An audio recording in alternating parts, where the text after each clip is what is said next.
வணக்கங்க. இன்றைக்கி சுண்டைக்காய் துவையல் எப்படி செய்கிறதுன்னு தான் பார்க்க போகிறோம். இன்றைக்கி சுண்டைக்காயில் பார்த்திங்கன்னா இரும்பு சத்து, கால்சியம் சத்து, புரதச்சத்து பார்த்திங்கன்னா அதிக அளவில் இருக்குது.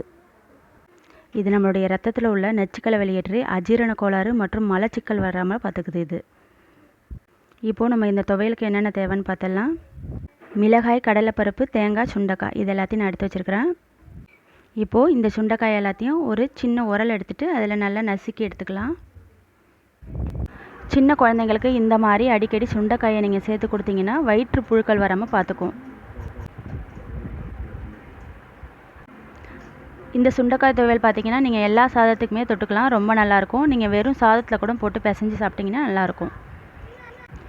சுண்டைக்காயில் பார்த்தீங்கன்னா ஏகப்பட்ட மருத்துவ குணங்கள் இருக்குது. நம்ம சுண்டைக்காயை அடிக்கடி சேர்த்துக்கிறதுனால நம்மளுக்கு பல வியாதிகள் வராமல் தடுக்குது.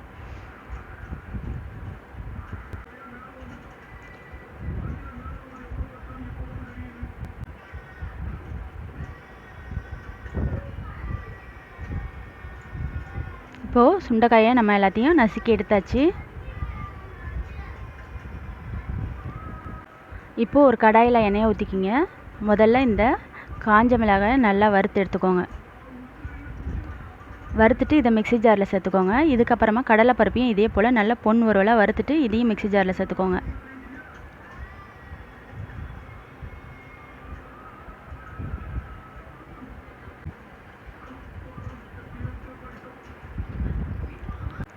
இதுக்கப்புறமா நம்ம சுண்டைக்காயை சேர்த்துக்கலாம்.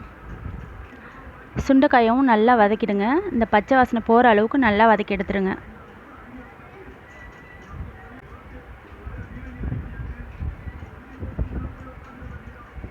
பாருங்கள், இது நல்லா வதங்கிடுச்சு.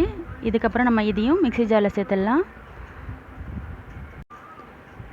இப்போது காஞ்ச மிளகாய், தேங்காய், சுண்டைக்காய், அப்புறம் பார்த்திங்கன்னா கடலைப்பருப்பு, ஒரு 2 பல் பூண்டு சேர்த்துக்கோங்க. இந்த பூண்டு சேர்த்துக்கிட்டிங்கன்னா பார்த்தீங்கன்னா துவையல் சீக்கிரம் வீணாக போகாது. அதே சமயத்தில் நல்லா டேஸ்ட்டாகவும் இருக்கும். இதுக்கு கொஞ்சம் புளி, கொஞ்சம் தேவையான அளவுக்கு உப்பு சேர்த்துக்கோங்க. கொஞ்சமாக முதல்ல தண்ணி ஊற்றி அரைச்சிக்கோங்க. அதுக்கப்புறம் தேவைன்னா கொஞ்சம் கொஞ்சமாக ஊற்றி அரைங்க. அதிகப்படியாக ஊற்றி அரைச்சிங்கன்னா அரைக்கிறதுக்கு வராது. இப்போது நம்ம அரைச்சாச்சு. இந்த வீடியோ உங்களுக்கு பிடிச்சிருந்துன்னா லைக் பண்ணுங்கள், கமெண்ட் பண்ணுங்கள், ஷேர் பண்ணுங்கள், கூடவே சப்ஸ்கிரைப் பண்ணுங்கள். அப்போ தான் நான் போடுற வீடியோ உங்களுக்கு கிடைக்கும். இப்போ தான் முதல் முறையாக என்னுடைய வீடியோ பார்க்குறீங்கன்னா சப்ஸ்கிரைப் பண்ண மறந்துடாதீங்க. நீங்களும் இதே போல் செஞ்சு பார்த்துட்டு எனக்கு கமெண்ட் பண்ணுங்கள். மீண்டும் வேறொரு வீடியோவில் வேறொரு ரெசிபியோடு சந்திக்கலாம். நன்றி.